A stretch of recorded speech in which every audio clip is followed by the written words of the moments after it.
So a quick video about Polyphonic Aftertouch on this, the Prophet 8. So I'm sure you know if you're watching this video, Aftertouch is when you push harder on the note. It sends a MIDI signal which you can assign to whatever you want. So in this case it's opening the filter a bit. The Prophet keyboard, no matter where you push firmer, it'll only send one aftertouch message which will apply to all of the voices. So if I'm playing this whole chord, if I push my left hand, either finger or thumb further, the whole chord gets opened higher, which is not really what you want if you're holding a chord with your left hand and playing some nice melody on the other side. But I read that although the keyboard itself doesn't send polyphonic aftertouch, the synth can respond to it. And so I tried this, the ROLI Seaboard. That's connected to my laptop via Bluetooth, and then through Logic it is the external instrument plugin. It's sending MIDI here to the Prophet, and that does send polyphonic aftertouch, which means that if I'm playing a chord here, I can play melodies on top, and if I press more firmly, it'll only affect the voice that I'm pushing on. So yeah, if I play a chord, I can emphasize certain notes. Here's the C sharp, A, F sharp,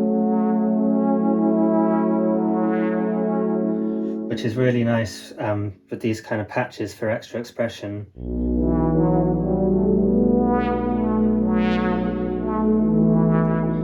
And apparently lots of older synths do actually support this.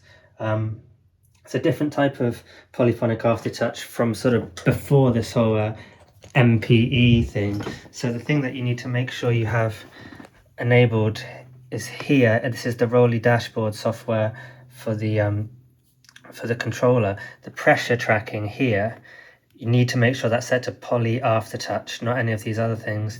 And the MIDI setting, I've got set to single channel rather than MPE. So it doesn't support this new MPE standard, but it does support an old-fashioned way of sending polyphonic aftertouch. It doesn't actually seem to matter for my Prophet 8 which one I have it set to here, but the thing to make it work properly was the pressure tracking here, and then it seems to work.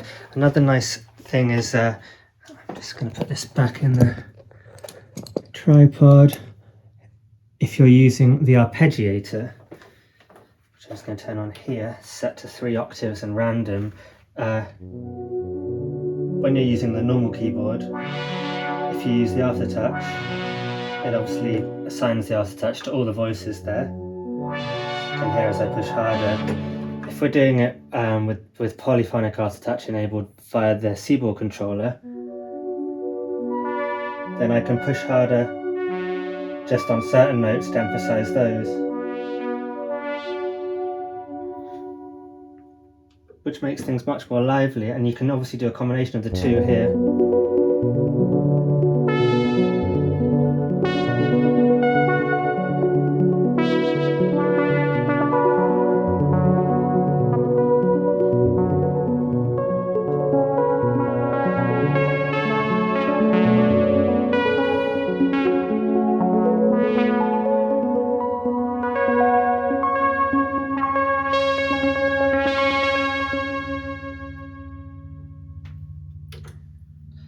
Just with the aftertouch off, with the arpeggiator off, so you can hear it one more time.